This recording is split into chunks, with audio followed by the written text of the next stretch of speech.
Well, as you know, I was married to a rich woman for a long time.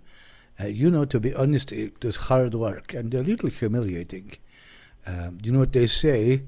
He who marries for money earns it. And so I noticed when I look around me that people who would preach religion, people would listen to them and obey them and do things with no evidence at all. And I thought, well, why not do that? It was very not hard work, and you can say nearly anything, and people will do what you want.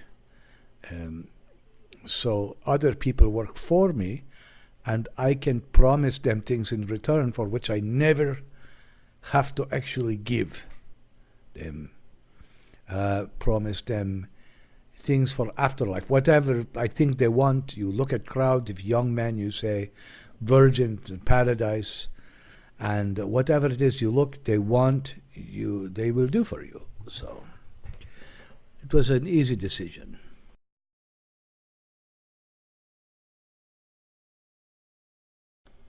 Well, of course, I could not write, and I never wanted anything written down. So, of course, when I said something, it was easy to contradict it later with what I wanted at that time. So I would say that an angel had told me, I forget his name, Gabriel or something, that Allah wanted something, and then 2 weeks later, a month later, I could say something else. Well, of course, I never wrote down a thing and would not let my followers write down anything for exactly that reason, that that way they could not see the contradictions, and I could just demand what I want when I want, and people could not accuse me of contradicting.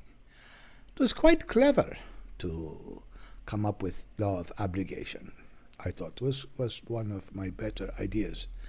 But in truth, it should not have been necessary. I made it clear that I felt that illiteracy was a good and positive thing. And it was, of course, because it made easier for me to get what I want, when I want, without problem of logic.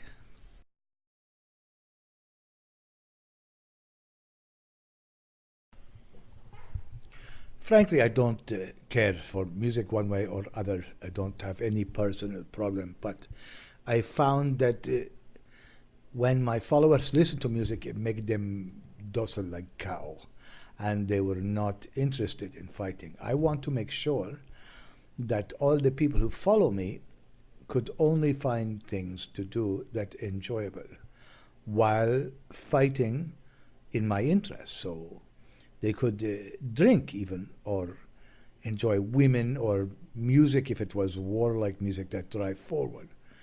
In jihad, to get, of course, they had to kick up a percentage of what they get, whether women or slaves and young boys or gold or whatever. They would have to give up to me. And so I made sure that other things were not allowed, that might make them more peaceful or enjoy their life outside of jihad for conquest, to make me all powerful as possible anyway. As for dogs, I just don't like dogs. That's all. I just made up rule because, dogs don't like me. I don't like dogs.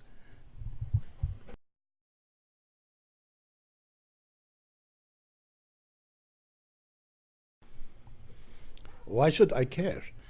In fact, if you can tell other people that they will get whatever you can imagine that they would want after they die, so that I can get everything that I want before I die, why would I care what happens after I die? I don't know, like everybody else, what happens when you die, but probably nothing. But I do know what happens right here when I'm alive. And if I can tell people that they will get great rewards if they die fighting to get me wealth and power and sexual opportunity, Well, why wouldn't I do it? These people got me every woman I wanted, their own wives and daughters as young as 6.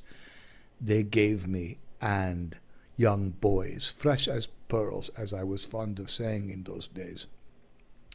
Not to mention wealth and power and slaves and servants.